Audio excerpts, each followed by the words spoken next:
Hey everyone, welcome back to Kunal Kamra's basement. He said that if I made this video, he would let me out. So,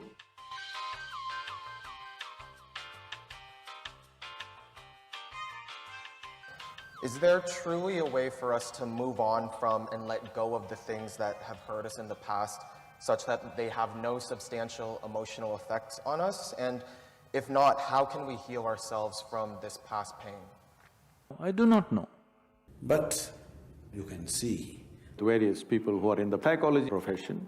Jaggi Vasudev, respectfully called Sadhguru, is a spiritual leader, author, speaker, and the founder of Isha Foundation.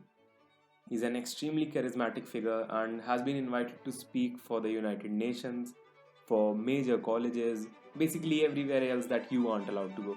Starting out as nothing more than an English graduate, he has gradually built a spiritual empire. All of it built on honesty, faith, and courage in the face of adversity. So at this point, Sadhguru has a long, well-documented history of enjoying a little bit of pseudoscience here and there. But we're not here for pseudoscience. It won't really do anyone any harm if Sadhguru mentions that water remembers your energy, right? What will actually harm Sadhguru's followers is if he invalidated depression, or if he told you that you're not depressed, you actually just have a lazy brain. So let's try to figure out Sadhguru's insights into depression. If you are causing depression to yourself, you are able to generate substantial amount of intense emotions and thoughts, but in the wrong direction. If you don't have very strong emotions, very intense thoughts about something, you cannot get depressed. It is just that you are generating thoughts and emotion which work against you, not for you. So you are strong enough to cause depression to yourself. Sadhguru doesn't start off very strong here. You don't really cause depression to yourself, and if you could, there would be zero depression in the world. I think what Sadhguru is trying to do here is telling people with depression that they are somehow very strong mentally because they were able to generate depressive thoughts. And it kind of reminds me of The broken are the more evolved. his intention here might be to make those people feel like they have a lot of control over it so that they can somehow feel empowered and maybe try to do something about it.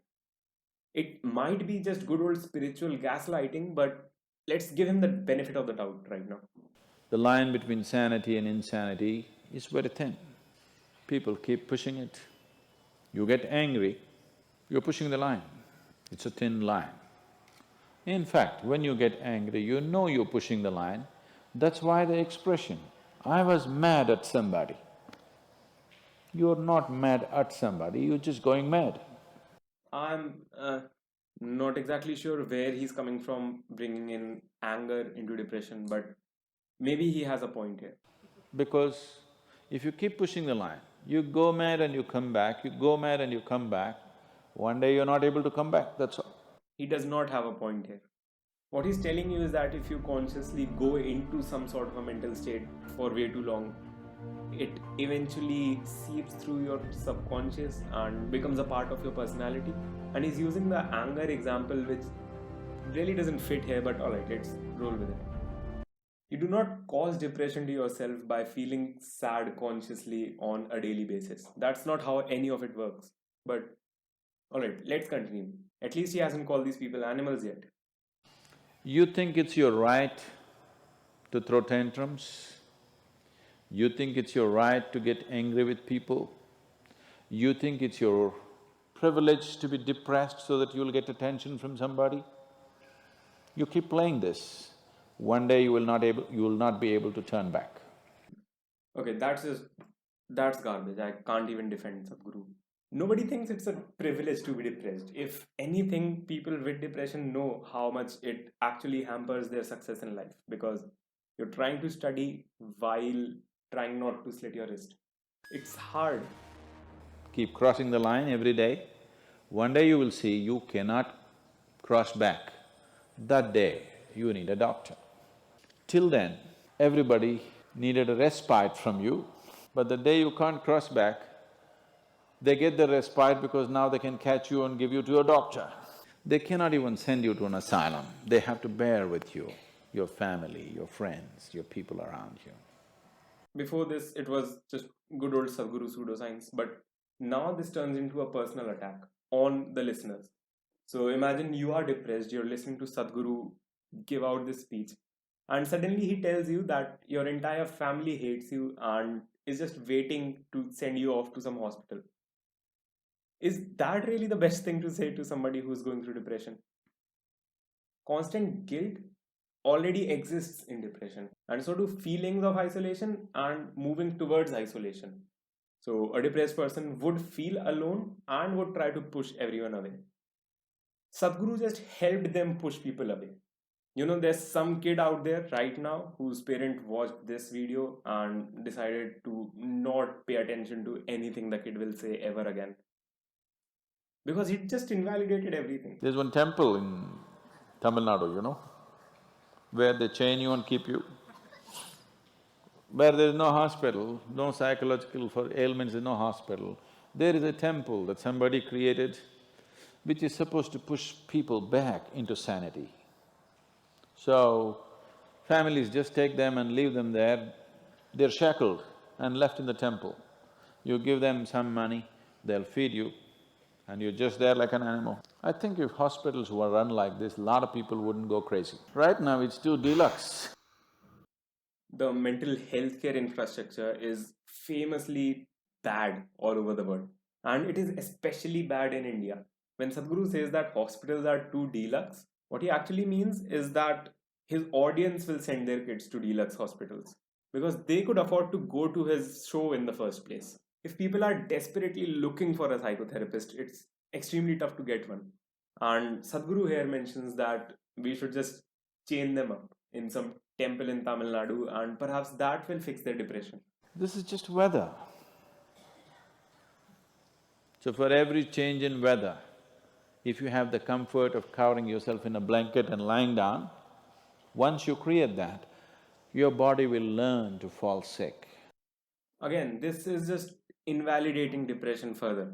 He's also gaslighting. So for example, if you scroll down to the comments here, you'll see Sylvia. And Sylvia says that, wow, I've been dealing with depression for 10 years. It hasn't hit me that I enjoy being sad. You know why it hasn't hit you? Because A, you haven't went to a therapist in 10 years. And B, because Sadhguru just gaslit you. The video overall is very charming because it uses flutes and it uses the right camera angles to make him seem authoritative, and that suspends your critical thinking for a very short while. What ends up happening is that you end up believing, like Sylvia here, you end up believing that the problem is in you, internally. And it's not something that was caused by the socio-economic system around you, by your childhood, by other factors out of your control. It is somehow all your fault and you are stupid for being depressed. Just stop enjoying depression like we all do. If you can turn your mind this way, you can also turn it this way. I want you to understand this. No, I'm like this because my father abused me when I was 7 years of age.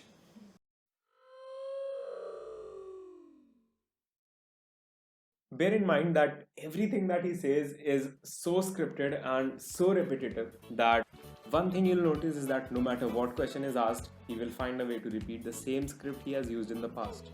The jokes will be the same, the stories will be the same. So sometimes he will miss the question entirely because he's just repeating the same stories and advice over and over. It's gotten to the point where he will say 1 or 2 lines and you will know verbatim what he'll say next. Sometimes the scripted responses don't even fit the question at all and leave people confused and repeating their question. I love Sadhguru. His wisdom has impacted many lives greatly. However, once you watch as many talks and videos, even his new book, Karma, much of what is said is scripted and repeated. There's a certain diagnostic criteria so I might be sad, I might be extremely sad, but that does not mean that I am depressed. I am entitled to my sadness. See, please, who doesn't know this? Do I look so simplistic that I don't understand somebody is sad and somebody is depressed? But is it possible that many people push themselves into depressive states at certain times in their life, and the same people also came out in a determined way. Is it there? Thousands of them? Is it there or no?